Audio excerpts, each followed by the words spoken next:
Hey everybody, my name is Chelsea and welcome to my channel. I know I've been gone for a long time. I know I haven't been doing that much on this channel because I've been very focused on my makeup channel. So if you're into makeup, follow my makeup channel. It is Chelsea J Beauty. And for all makeup tips, skincare, everything, follow that channel if you're interested. But anyway, I just, I've been, there's been a lot been going on with me, just life in general. It's been going on with me, just work and family life and stuff like that, has really taken its toll on me. But I'm actually glad to be back and share some more experience with narcissists and stuff like that. And I wanted to touch on this because I've witnessed this, and my mother-in-law is going through this right now with her current situation. I don't know if he's her boyfriend or a friend. I don't know, but she's been dealing with him for like 20 plus years. She's not married to him or anything, but she's been dealing with him for 20 plus years, I think. I'm not sure. But this channel is pretty much just going to talk about the love bombing. And, I want to explore that I want to explore love bombing because not only my mother-in-law went through it, but I went through it as well. So yeah, let's get into it. Okay, so from love bombing, you really have to watch out for the red flags when it comes to, love bombing with a narcissist, especially if you're just now meeting them and you've only known them for about a week and already they're telling you that they love you and they see you as, their soulmate, they want to marry you. You have to watch out for those red flags because that is a big fat red flag because you don't know this person from a can of paint. You don't know them. And for them to just automatically just tell you that they love you within the first week, like the math is not mathing on that, So you really have to look out for that. Now, my mother-in-law, okay, once again, she was dealing and still dealing with this man. And when my mother-in-law was living at her old house, they lived together. And, she talks about how much she hates him and how she can't stand him. She doesn't want to be with him anymore, yada, yada, yada. And, he is abusive. I can say he's abusive. I think he might have been physically abusive with her at one point, but my husband put a stop to that. But it really didn't do much because she's still dealing with him. Now, I don't think he's physically hurting her anymore, I don't think, as far as I know. But he still is love bombing her, When my mother-in-law moved in her new place, she said that she didn't want him living with her at all. And I think from what my husband said, that she's sticking to her guns on this as far as this goes, but she's still dealing with him. Like she's still letting him come over, do little work around the house and all this other stuff. But, he's not living with her as far as I know. But when she tries to, like what it was, like she'll say like, hey, you gotta go, or I don't want to be with you. And then he'll try to, even like I said, she's been living in her new spot for about a few months now. And he still tries to come back to her, like, pretty much spin the block, and try and basically love bomb her again and be like, oh, how could you, do this to me? And, I want us to be together. What about all the fun and the memories we had and blah, blah, blah, blah, blah, that kind of stuff. You know what I'm saying? But, it's really up to my mother-in-law to really put her foot down and be done with him for good. Granted, he's not living with her anymore, but she still let him come around. She's still dealing with him. You know, she's still like, even though she's telling me and telling my husband, her son, you know, that she doesn't want to be with him, she can't stand him, she hates him, you know, XYZ, but she's still entertaining him, you know, and she's allowing him to love bomb her. And I said this to her. I was like, you know, that man's love bombing you, Mom. I mean, I call her Mom too. You know, she's my mother-in-law. She's a sweetheart. I call her Mom. I was like, Mom, you know, he's love bombing you, right? Like, you know, she's like, well, and I had to kind of explain to her what love bombing is. I'm like, yeah, he's love bombing you. He's trying to sweet talk his way back into your life and try to get you to let him come back and live, and y'all can live together, just so he can dangle whatever he's doing around the house, just dangle it over your head like he did when they were living together at her old house. Like, she'll kick him out and then she'll let him back in because he likes to dangle money over, you know, dangle money and be like, hey, I bet you, you know, how you gonna pay the bills and this and that. I mean, my mother-in-law, you know, she makes money and, you know, she can pay her own bills, you know what I'm saying? But it's just the simple fact that this guy, she's still letting this guy come around. It's despicable. And I don't like going to her house if he's there.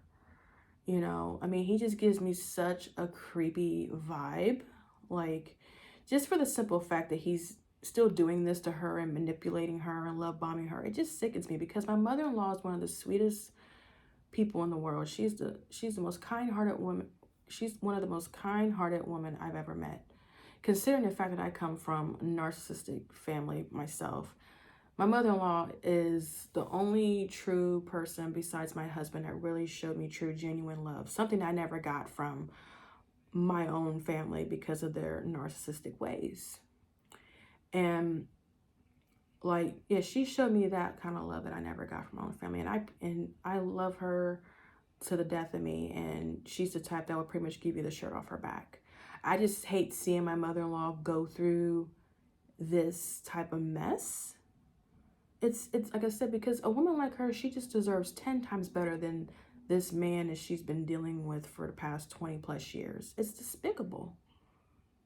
I hate seeing her like that, you know? I mean, nobody wants to see someone that they care about deal with a shitty ass man or woman, you know, in their manipulative ways.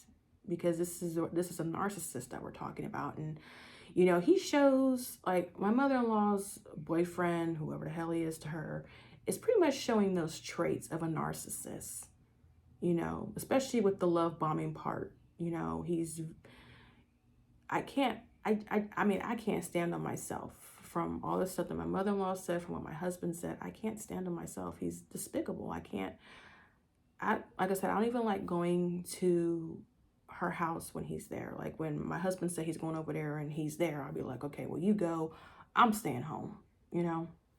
So yeah, there's that. Now, I just hope that my mother-in-law will really, had enough and be done with him for good, but that's going to be her decision to make, not mine and not my husband's. So now that I was talking about my mother-in-law, I want to talk about my own experience as far as love bombing, because my ex did this exact same thing to me. And, you know, me being young and naive, mind you, I was 20 years old, you know. I went through this with my ex that I was with off and on for 9 years. And I also, prior to meeting him, I went through this with my oldest son's father too. You know, he love bombed me too, you know. You know, they were saying a bunch of sweet little nothings to me and telling me that they love me and they see them spending the rest of their lives with me, only for them to just really do a 360. Now, I'll give you a prime example. Like, my ex that I was with for off and on for 9 years, like, he had a pat. You know, he had the whole thing pat. Like, he love bombed me. Like, there were times where I will say, I'm done. Like I said, I'm done with you. I don't want nothing to do with you anymore. You are vindictive. You are manipulative. You know, you don't put me first in your life. You put this person or this place or this thing before me, and I'll be saying, I'm done. I'm done. And then, like, I would be like, we'll break up. We'll break up for about maybe a day or two, maybe even a week. There were times we were broken up for about a week or so, and then he'll text me and love bomb me again and be like, oh, so you're just gonna just leave and let everything that we had together go down the drain, that type of manipulative tactic that he would use. He did this to me every single time. And the very last time he did this was back in 2017. And we were sitting in his car in front of my son's daycare. And he was telling me, like, we got so much history together, 9 years. And, I really think that we need to work on things. And, I love you. And, I want us to be together. We could be a family. And just the same BS. Just the same BS. And of course, my dumb ass fell for it. And I took him back. He ended up moving in with me and stuff like that. And everything was okay for a little bit, but then I started to see the patterns again with,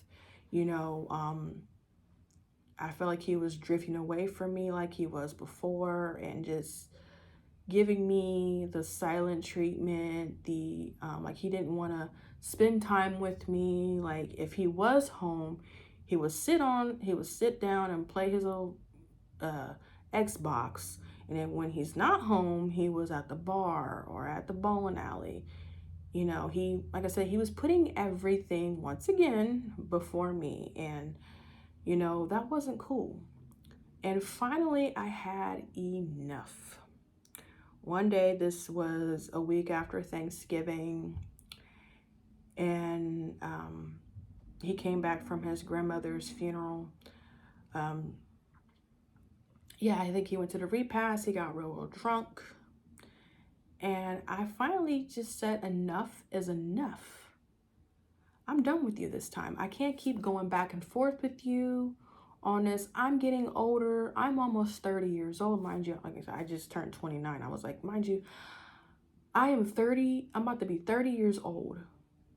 I can't keep doing this with you anymore. I didn't wasted pretty much all my 20s with you. 9 years of my life with you. That's 9 years of my life that I cannot get back. But this time, I said I was done. I'm like, this is done. I'm done with you for good. It's a wrap. I'm done. And I remember I left for work the next day, and he said he'll be gone. He'll by the time I get off work, he wouldn't be here, which he wasn't. He wasn't here, and it took me. I remember when I came home, like, my living room, was, I wouldn't say empty, but like, because mind you, my ex, when he lived here with me, he always slept on the couch. He never, ever slept in the bed with me. And that's what made me feel inadequate, because I should have known that something was off, because, like, for a man that claimed to love me, that wouldn't sleep in the bed with me, come on now. He'd rather sleep on the couch and watch TV than sleep in the bed with me. And he claimed that I took up the whole bed. Mind you, I had a whole queen size bed. There was plenty of room for me and him to sleep in there. He claimed I took up the whole bed. Come on, now make it make sense, please. But that night that I said I was done, and he packed all his shit, and I didn't see or heard from him again until I reached out to him, because my little sister ran away, and I was trying to figure out who I can run to help me find her. And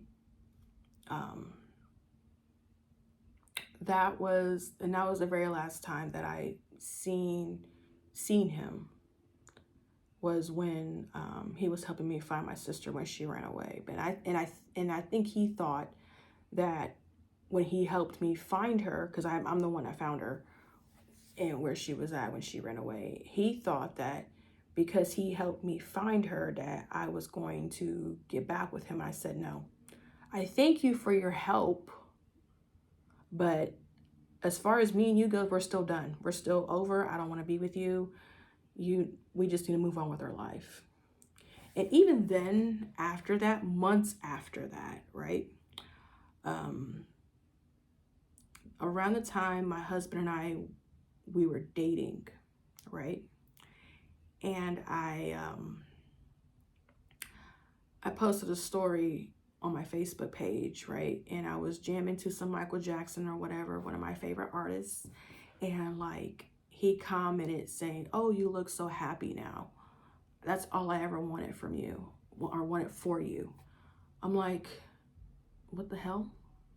And then when I went to Vegas for my 30th birthday, I was doing a story too on my Facebook, and he said, happy birthday, I hope you have a good time and stuff like that in Vegas, blah, blah, blah, blah. You know, he was really, really trying to get me to, break my vows and, get me to take him back and be back with him. I said, no. I remember when I told my mom, the same week that we broke up, I remember telling my mom that me and him broke up and this time it's for good. And my mom was like, I really hope so. And I was like, it's difficult because, I'm so used to us breaking up and getting back together type thing, just off and on. But this time it's difficult for me because, he's still, because at the time he was still calling me and texting me and stuff like that and wanting to get back with me. But I remember telling that to my mom. My mom just said, we just got to stick to your guns this time. All that sweet talk and stuff, you have to pretty much let it go on one ear and out the other. And that's what I did. So I remember I had to take the biggest step was a little after my husband and I got married. My husband told me, he's like, well, I appreciate it if you unfriended him on Facebook out of respect for me as your husband, because I'm your husband now, you're married now, there's no reason for you to be in contact with him at all, period. I mean, y'all ain't got no kids together, nothing. So, and that's what I did. Out of respect for my husband, I unfriended him on Facebook. And that was the time I think that was pretty much my closure on that. That, I pretty much, after I unfriended him on Facebook, that was pretty much closing that chapter in my life and starting a new chapter with my now husband. And my husband, I've said it numerous times before, my husband was everything that my ex is not. Total opposite. And sometimes I don't notice it, but my husband will kind of point it out. Like, I find myself sometimes punishing my husband for all my ex's mistakes and F-ups, but I'm working on that. I actually reached out to these people. It's like a counseling center, and this lady that's helping with my son with his behavioral issues. She's a parent support through the Children's Hospital up here. And she gave me a list of all these counselors I can see for my own depression and anxiety, dealing with abuse, narcissistic abuse and stuff like that. So I'm going back to counseling to deal with these issues that's going on in my life, from depression, the abuse and all that stuff, because I really think that I need to go back to counseling so I can be a better person to myself and to my spouse and my children, because I know, as far as being a parent, I know I haven't been the best parent, best mom to my children, and I want to change that. especially now that my oldest son, as he's getting older, he's 13 years old, and you know, I really have to do better by him mostly. I mean, I have to do better by both my children. There's no one better than the other, but just, and I feel like counseling is what's going to help me. So I will keep you guys updated on that as time goes on. But yeah, that's all I wanted to say and lay down as far as like the love bombing thing with the narcissist and stuff like that. I'm glad I was able to share my mother-in-law's story and my own story as far as love bombing goes. But yeah, I hope you guys are having a blessed day or night wherever you are. And I hope you guys are, you know, stay safe out there. So yeah, that's everything. That's it. That's all. Please feel free to like and comment on this video and subscribe to my channel. And I will talk to you guys later. Bye.